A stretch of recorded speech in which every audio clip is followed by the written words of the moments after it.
Radhe Krishna. Welcome to hi fi study ji की। आज है 17 जुलाई 2020। 17 जुलाई 2020 से करंट अफेयर्स के जितने भी इंपॉर्टेंट क्वेश्चंस बनते हैं वे हम इस वीडियो में डिस्कस करेंगे। साथ ही उससे रिलेटेड फैक्ट्स भी मैं आपको बताने वाली हूँ, तो वीडियो को एंड तक देखिएगा। वीडियो स्टार्ट करने से पहले अभी तक आपने हमारे चैनल को सब्सक्राइब नहीं किया है तो जल्दी से सब्सक्राइब कर लीजिए। साथ ही बेल आइकन पर भी क्लिक कर लीजिएगा ताकि इस तरह के वीडियोज़ आपको डेली मिलती रहें। आज की वीडियो की पीडीएफ हमारे टेलीग्राम ग्रुप से डाउनलोड कर सकते हैं। और आज की वीडियो से हम स्टार्ट करेंगे जो कॉन्स्टिट्यूशन है। कॉन्स्टिट्यूशन के जो डेली के हम 4 आर्टिकल्स याद करेंगे कॉन्स्टिट्यूशन के, जिससे ये होगा कि हम धीरे धीरे आर्टिकल्स भी याद कर लेंगे। बहुत लोगों ने यही कमेंट किया था कि मैम आर्टिकल्स में प्रॉब्लम आती है याद करने में, तो इसलिए मैंने सोचा कि हम क्यों ना करंट अफेयर्स के साथ ही डेली 4 आर्टिकल्स याद करें और डेली उसका रिवीजन करें, ताकि उसके साथ हमारा रिवाइज भी हो जाए और याद भी हो जाए आर्टिकल्स इजीली। तो इसलिए आज से हम वो आर्टिकल्स भी स्टार्ट कर रहे हैं करंट अफेयर्स के साथ। तो 4 आर्टिकल्स जो हम स्टार्ट कर रहे हैं आज से, चलिए स्टार्ट करते हैं। जो प्रेजेंट टाइम पे जो पार्ट्स हैं कॉन्स्टिट्यूशन में वो 25 पार्ट्स हैं और 470 आर्टिकल्स हैं एंड 12 शेड्यूल्स हैं। तो हम पार्ट 1 के जितने भी आर्टिकल्स हैं 1 to 4 जो आर्टिकल्स हैं उनको याद करेंगे। जो पार्ट 1 के 1 to 4 आर्टिकल्स है उसमें ये डिस्कस किया जो union and territories in its territories के बारे में डिस्कस किया है। जो आर्टिकल 1 है उसमें दिया है जो नेम एंड टेरिटरी है यूनियन का, उसको इंडिया डेट इज़ भारत के रूप में कहा जाएगा। Shall be a union of the states and territory. Article 2 में क्या कहा गया है, admission and establishment of new states. जिसका पावर रहेगा वो इसकी पावर रहेगी पावर ऑफ पार्लियामेंट के पास। आर्टिकल 3 में क्या कहा गया है, formation of new states and alteration of new areas boundaries और नेम्स ऑफ एक्सिस्टिंग स्टेट्स। अब ये जो आर्टिकल है 2 और 3 ये दोनों में लोगों को थोड़ा सा कंफ्यूजन होता है क्योंकि जो बेसिक डिफरेंस है। जो आर्टिकल 2 है उसमें क्या करना है, एडमिशन करना है।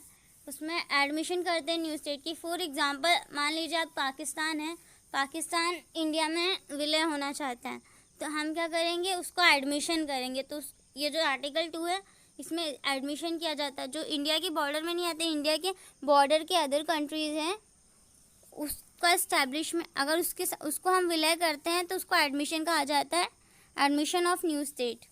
और आर्टिकल 3 में कहा गया है जो हमारी इंडिया की बाउंड्री है, बाउंड्री के ही अंदर हम न्यू स्टेट का फॉर्मेशन करते हैं तो वो क्या हो जाता है, formation of new state. For example Bihar और झारखंड, पहले बिहार और झारखंड एक ही था बट उन दोनों का क्या किया गया, फॉर्मेशन कर दिया गया झारखंड का न्यू स्टेट के रूप में। हालांकि एरिया एक ही था बट उसका एरिया अब अलग अलग हो गया।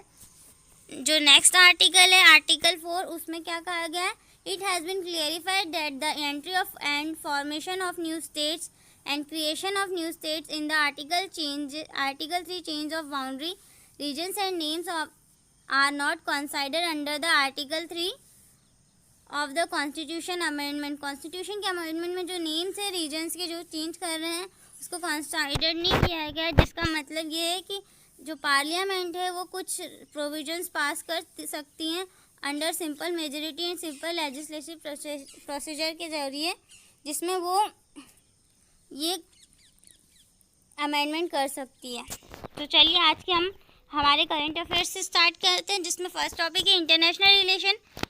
इंटरनेशनल रिलेशन में जो फर्स्ट क्वेश्चन है, recently India and which country opens the new trade route to is connectivity between 2 countries. हाल ही में इंडिया एंड किस कंट्री के बीच में एक ओपन न्यू ट्रेड रूट को स्टार्ट किया गया जिसमें कनेक्टिविटी है कंट्रीज़ की उसको यूज़ करने के लिए, तो वो किया गया है इंडिया एंड भूटान के बीच में। नेक्स्ट क्वेश्चन है हमारा, recently Elon Musk, Bill Gates, Jeff Bezos, Barack Obama Twitter account hacked in which scam. हाल ही में एलन मस्क, बिल गेट्स और जेफ बेजोस से उनका जो ट्विटर अकाउंट है वो हैक्ड हो गया। वो किसी स्कैम के जरिए हैक्ड हुआ है, तो वो बिटकॉइन के जरिए हैक्ड हुआ है। और ये जो है हैकर वो अनआइडेंटिफाइड हैकर है। नेक्स्ट क्वेश्चन है, Who addressed the opening session of Digital Indo-Italian Business Mission of Food Processing in July 2020। हाल ही में किसने opening session digital Indo Italian का बिजनेस है उसको एड्रेस किया है, तो वो एड्रेस किया है हरसिमरत कौर ने इसका आंसर आ जाएगा हरसिमरत कौर। अब ये रही हरसिमरत कौर, इन्होंने ये भी एड्रेस किया है इंडो इटालियन फूड प्रोसेसिंग को। अब नेक्स्ट है जो कि इंडियन स्कीम्स और न्यूज़ से है। HRD minister Ramesh Pokhriyal Nishank and Minister of State for HRD Sanjay Dhotre have launched the most affordable COVID-19 test kit. It has been produced by which of the following ITs?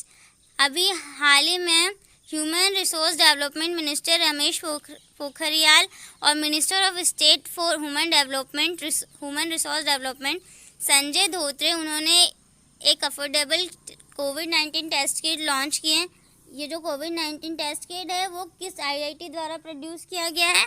तो वो IIT Delhi द्वारा produce किया गया है। इसका answer आया जाएगा IIT Delhi.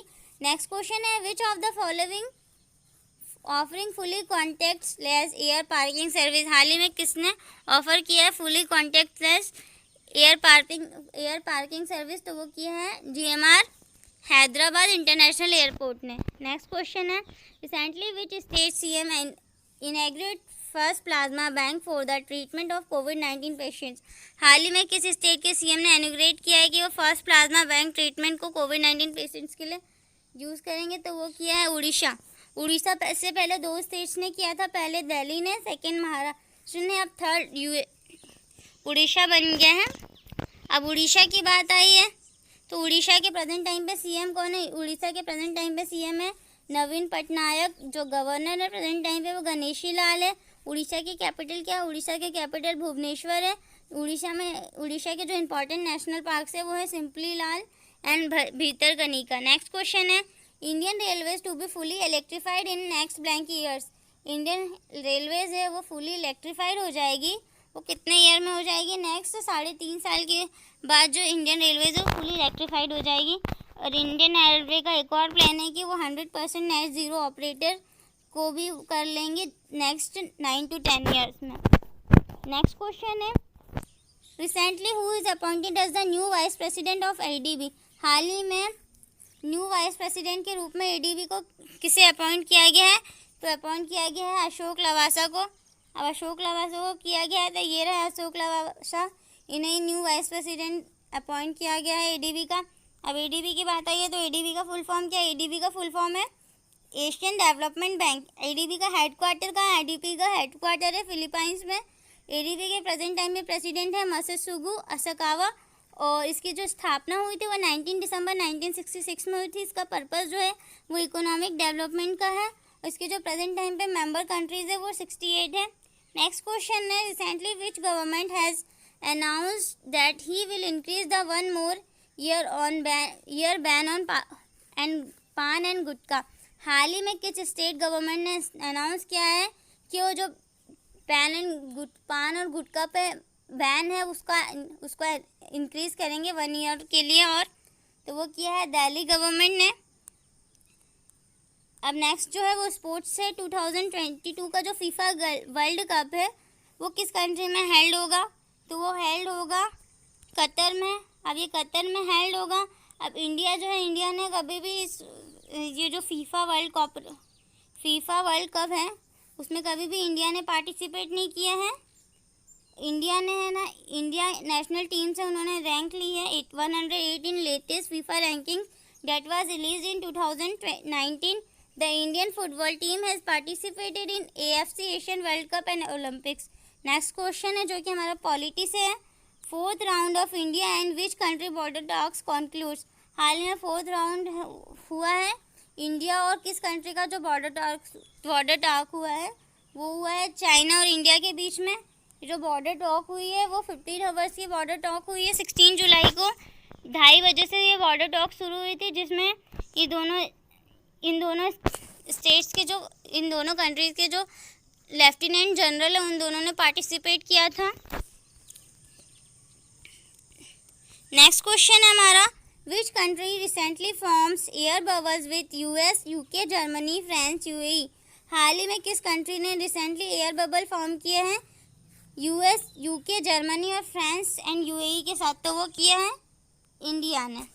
अब इंडिया ने किया है तो कब किया? इंडिया ने 16 जुलाई 2020 को the union civil aviation minister Hardeep Singh Puri उन्होंने अनाउंस किया है कि that India is to resume operation of international commercial flights with France and US. इसके जो हाईलाइट्स है वो जो गवर्नमेंट है, the government of India has signed agreement with US, UK, France and countries in UAE, negotiation with Germany. It is in final stage. The Ministry of Civil Aviation has planned to bring down the air travel charges by 25%. जो agreement है वो क्या हुई थी? Under the agreement signed with the countries under airlines and Delta are operation from the Air France is to operate from France. No UK based airlines are operated to India. Rather, Air will fly to UK. Lufthansa of Germany will operate from Germany. Who are allowed? ये जो agreement है इसमें कौन कौन allowed है? तो इसमें according to the agreement signed India is to allow only overseas citizens, Indian national and card holders and a certain category of people with business and diplomatic visas. People with valid tourist visa will not be allowed to enter India by the flights being scheduled. अब ये जो air bubble है क्या? जो air bubble है इस term coin during covid terms. It refers to transport and people connectivity between a specific region in the world, especially between those regions where COVID-19 has been contained to similar levels. The scheme is being called a new avatar of Vande Bharat mission. अब Vande Bharat mission है क्या? इसका ये जो है हमने बहुत बार discuss किया है, फिर भी मैं एक बार और रिवाइज कर देती हूँ. जो वंदे भारत मिशन है उसको इंडियन गवर्नमेंट उन्होंने लॉन्च किया था, जो भारत में जो विदेश में भारतीय फंसे हुए हैं उनको वापस लाने के लिए. इसमें अभी तक 70,000 से भी ज़्यादा भारतीयों को वापस ला लिया गया है. तो ये रही आज की हमारी वीडियो. आपको कैसी लगी नीचे कमेंट करके बताइए. इफ़ आपको हमारी वीडियो अच्छी लगी तो वीडियो को लाइक, कमेंट एंड शेयर करना ना भूलें. और अभी तक आपने हमारे चैनल को सब्सक्राइब नहीं किया है तो जल्दी से सब्सक्राइब कर लीजिए. Thank you. Keep watching.